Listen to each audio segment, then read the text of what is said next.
Hi everyone, I'm Nikhil Kassetty, a software engineer focused on AI, cloud, and fintech. Today, I'll be walking you through how AI powered digital twin technology can transform the way we manage financial risk and optimize assets across industries, especially in high stake environments like finance and operations. Let's begin by understanding the context behind this talk. In today's fast evolving financial landscape, organizations are under constant pressure to manage risk, performance, and efficiency, all in real time. So, traditional approaches that rely on static models, periodic reports, or siloed data are increasingly insufficient day by day. So, this is where digital twin technology becomes a game changer for us. In the financial world, a digital twin is a real time digital replica of financial entity or a system. It could represent a portfolio, a payment network, a risk model, or even an end to end business process. Unlike static dashboards, these twins are dynamic, continuously updated, and also simulate both current and potential feature. Also, like the states using live, I would say like live data streams here. So now, when we integrate this with artificial intelligence and machine learning, we unlock the ability to predict financial anomalies and also risks before they materialize, and also simulate complex market and also credit scenarios. And another thing is to continuously optimize asset management and decision making at scale. And now I would like to walk you through a framework that combines digital twins, real time financial data, and also AI powered predictive models, including random forest classifier, a powerful, I would say like it's more, I was saying like powerful because it's more based on a learning method for classifying risk patterns and financial events. And another one is LSTM, which stands for long short term memory networks, which is like a type of recurrent neural network, particularly effective for detecting patterns over time in financial time series kind of data. So, this fusion of technologies empowers financial institutions to detect irregularities early and also allocate resources more efficiently and also move faster and make more informed decisions on a timely basis. So, in essence, this is how we move from data to decisions using AI and digital twins to minimize risk and also maximize the value.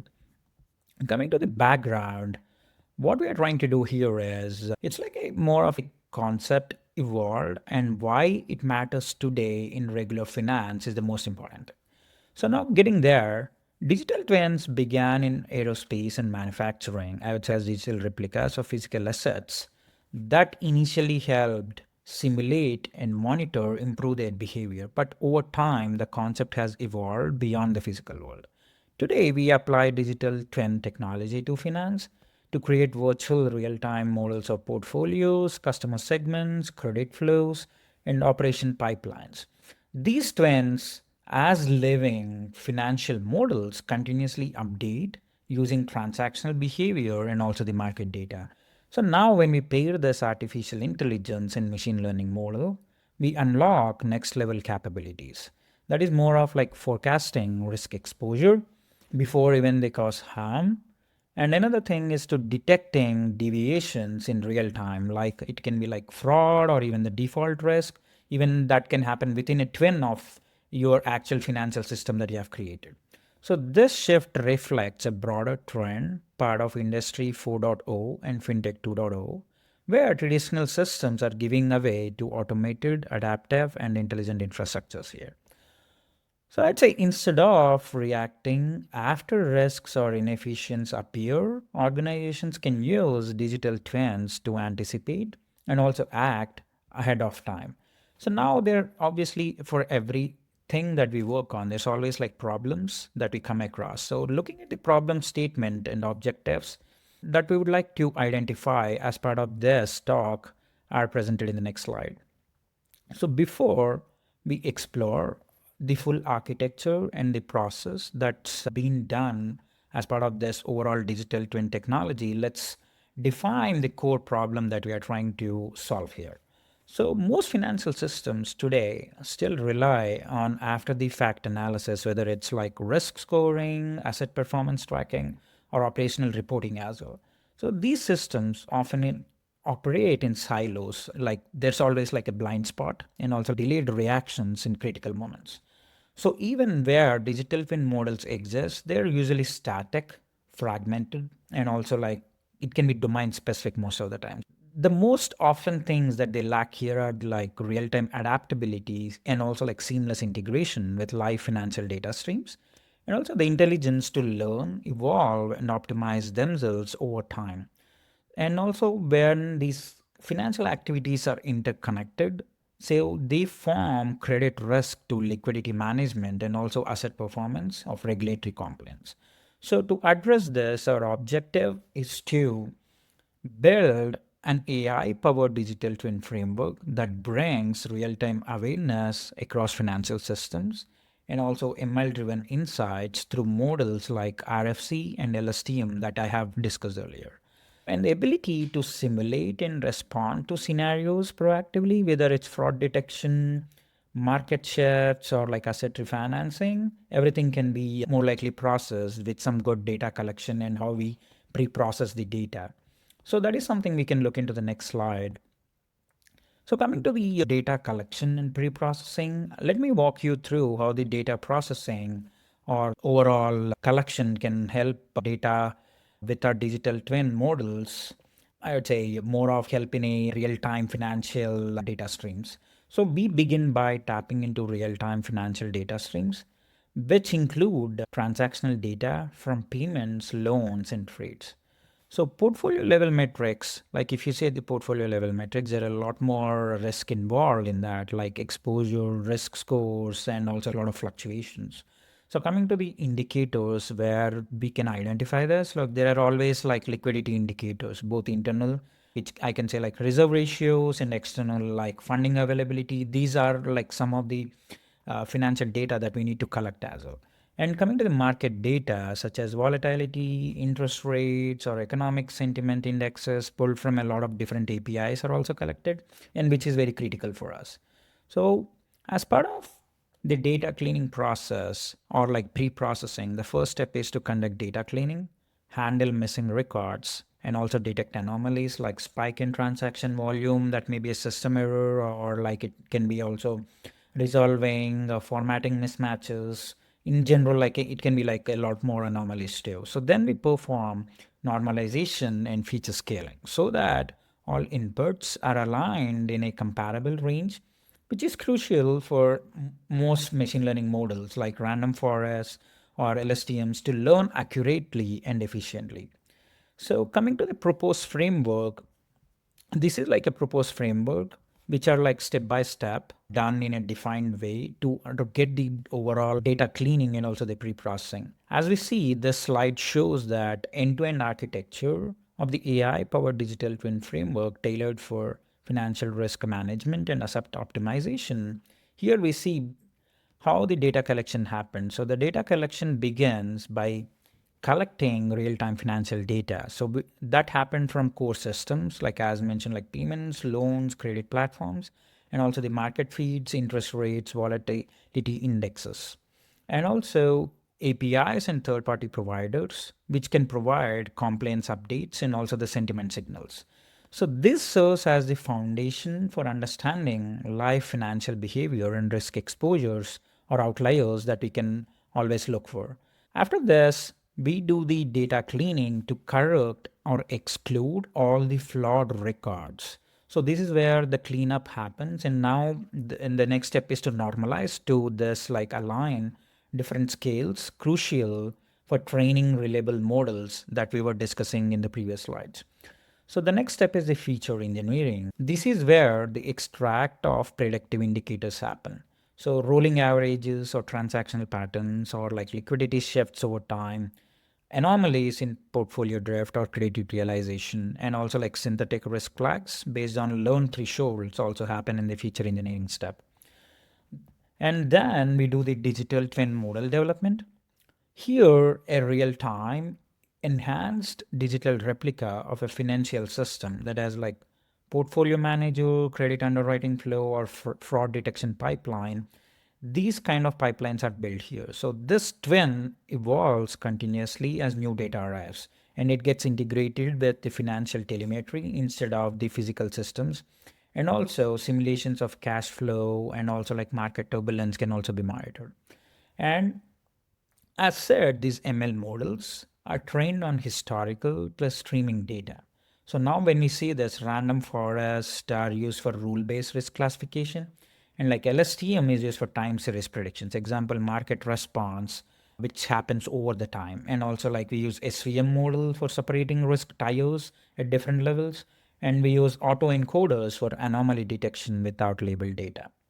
So as we see, the asset management happens more like into this insights, feed directly into capital allocation, liquidity balancing, or fraud handling strategies in a more dynamic manner. So when we come to the reinforcement learning here, so finally, when we are applying the reinforcement learning to continually improve the system, it learns from outcomes to adjust thresholds, reallocate capital, or also optimize strategies based on the rewards feedback that like cost savings or risk mitigation success, anything that gets back to the system. So in short, I would say like this framework connects data to models, and models get connected to the financial intelligence, and which in turn measures a lot of business value in terms of different aspects. As part of overall process, how this methodology and overall this framework worked, so there are like some results that we got popped out once we are processed through that system. So now when we look at the results, how it performs, like looking at the bar chart, we are comparing four machine learning models here: the random forest classifier, long short-term memory, and support vector machine, and also like the autoencoder. So each was tested on a financial data set to predict risk signals such as anomalies in transaction flow, portfolio stress, and also credit utilization drifts that keeps happening. So coming to the accuracy here, so RFC is leading with 95.5%, followed close by LSTM, which is a bit shorter than that, which is vital for real-time decisioning here. And coming to the precision, RFC and LSTM models again take the lead, indicating their ability to reduce the false positives. So this is very critical in finance systems to reduce the false positives. Like I would say, like for example, flagging fraud or credit risk only when it truly matters is really important. So coming to the recall part of it. So again here, RFC and LSTM also excel with a lot more higher percentage compared to the respective other models. So here high recall means fewer false negatives, even which is also more important in financial risk analysis, which is important also for catching all genuine risk signals to understand if it is really a false positive or a false negative. And coming to the F1 score, F1 score is also indication for a solid balance between precision and recall. So if you see this, even here RFC and LSTM are at a higher level, indicating a really good balance, as I was saying. So autoencoder and SVM perform reasonably well, but are a bit less reliable in balanced trade-offs when we are trying to make some trade-offs between different models. So coming to the overall results, the precision, recall, and accuracy, that is all important. That when we are looking at the precision, recall, and accuracy, let's now break down like how the performance of each model across four evaluation metrics: precision, recall, F1 score, and accuracy are monitored. So these metrics were calculated based on each model's ability to predict financial anomalies like unusual transaction patterns, risk threshold, breaches, or also early signs of asset underperformance. So when I say like random forest classifier, so this was achieved by highest across all categories: accuracy, precision, recall, and also F1 score. When we are looking at the balance between these two, it helps detecting true risk events and minimizing the false positives here. So long shot term memory LSTM model, like which performs very close to RFC and also like especially strong in recall, making it effective for capturing time-based financial patterns such as liquidity dips and also like credit defaults over time. When we're coming to the next model, support vector machine. So slow, moderate performance, accuracy is like 90%. Lower recall suggests it's likely to miss risk signals over time. So still valuable, for binary classifications like fraud detection and also with clear patterns. So when it comes to the autoencoder, we, it also performs well considering it's unsupervised with a more precision value, but also compared to the anomalies it detects. So when we are coming to the final decision that we want to make, both RFC and LSTM stand out best performing models for real-time financial monitoring and also like risk prediction, offering the accuracy and balance required for high-stakes decision making in finance. So looking at these models, there's another thing that we need to focus on discussing, like overall like cost benefit coming to how these models performed. So when we're trying to discuss the cost benefit, so actually like the initial cost would be like a little initial cost to make this overall digital twin perform better would be like little lesser. So ideally like it would help like overall downtime reduction, like traditional setups can't adapt in real time. So they offer 0% downtime reduction. But in DT enabled models, we improve system resilience and prediction accuracy, leading to a 25% reduction in downtime. Like I would say, especially during high risk events like liquidity shortages or fraud spikes. And however, the return on investment. So traditional systems ideally don't yield a meaningful return on investment in dynamic financial environments. But the DT powered systems, by contrast, show a 145% return on investment, validating not only their operational value, but also their financial justification for their, I would say, like more decision making situations. Coming to the final touch point, what I wanted to say is digital twins require great investment upfront, but they generate substantial recurring value over time, both in financial returns and also operational resilience.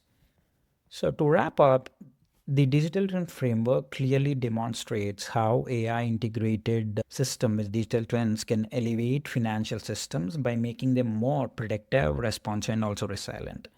By analyzing the approach, we have achieved, I would say, like very much measurable benefits: a 25% reduction in unplanned operational downtime, an 18% decrease in overall maintenance or overhead costs, and also like a 20% improvement in asset utilization, where that helps with the capital efficiency, liquidity deployment, or also risk-based resource allocation.